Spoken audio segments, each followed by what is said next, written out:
Made in Bristol.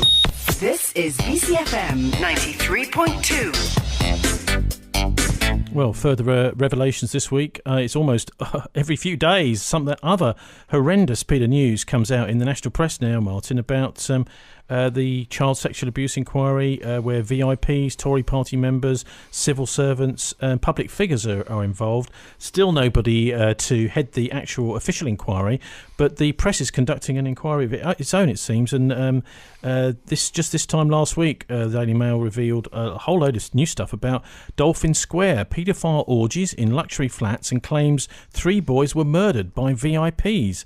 And the Daily Mail has a special report into the growing stench of a massive cover-up by the establishment. The claim was as clear as it was chilling, says the Mail.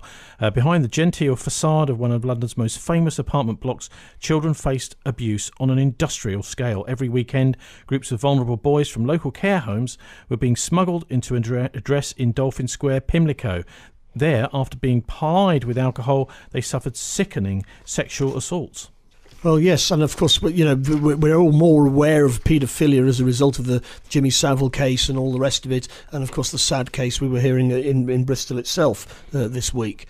But what's significant about... I just ought to say that can't be classed as paedophilia because the children were 13 years old, older. All right, but the point is we're talking about abuse of young Bristol, people. Yeah. I don't suppose, I suppose, we don't know the age of all of those that went through Dolphin Square. I'm just trying to get the terms defined here. All right, well, I mean, the point, we're talking about the sexual abuse of young people. Let's just keep it as simple as that. I think what makes this significant is, as I said earlier, the fact that the deputy director of MI6 has been implicated in this, the former deputy director.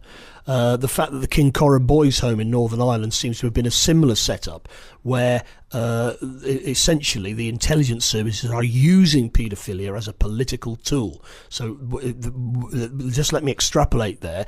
If you can get people in senior positions compromised by having sex with underage people, with children, then you can basically make them do what you want. And I think that's the real scandal underlying all of this. It's not just people pushing their predilections, it's that there's been a deliberate attempt to foment paedophilia as a political tool, just as terrorism has been used as a political tool by our intelligence services. It's high time that our intelligence services were put on a proper legal basis. Okay. And that probably means dismantling them as currently constituted. Just to continue the Mail article, the paedophile ring orchestrating these crimes had over time come to believe it enjoyed immunity, a whistleblower told the police. After all, members were said to include a cross-section of Britain's most influential politicians.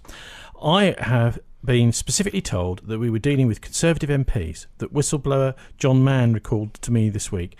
That's one of the things which stood out for me.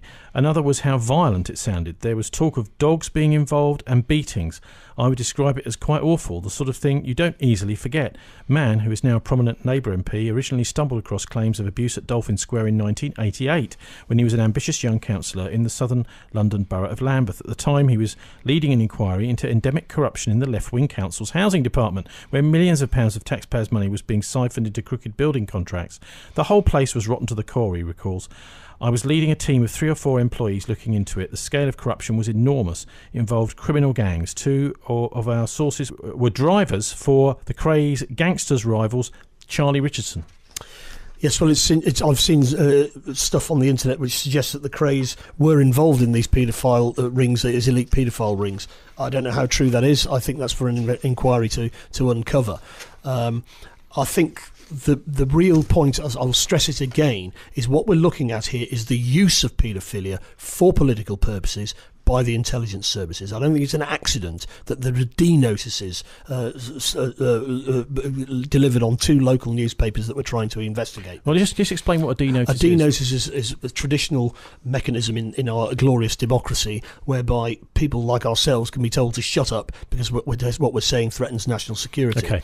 Okay. D notice is effectively a kind of warning, a legal warning saying if you go ahead and publish this or broadcast it, you are likely to be sued under the Official Secrets Act. Not or sued, some sort. prosecuted. Prosecuted under the Official Secrets Act. Okay, yes, because that would be a criminal prosecution. That's certainly not a civil matter.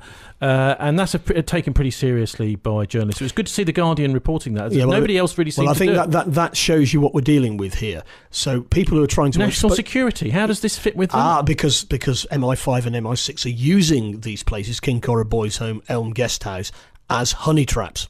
Doesn't sound very honeyed, though, does it? Dogs and beatings. No, it sounds pretty horrific. Martin, ultimately, do you think there's going to be a proper inquiry into this? Because it does look like at the moment it's all being left for the press to deal with, and the official inquiry is at a standstill. We're ultimately going to have to deal with the overmighty power of Britain's intelligence services working in league with criminals in the financial services industry and the military-industrial complex. Now, we either do it the legal way, by the police doing their job properly, otherwise society will start to make its own conclusions about what's required. Getting bigger by being better. The #1 choice for Bristol. This is BCFM 93.2.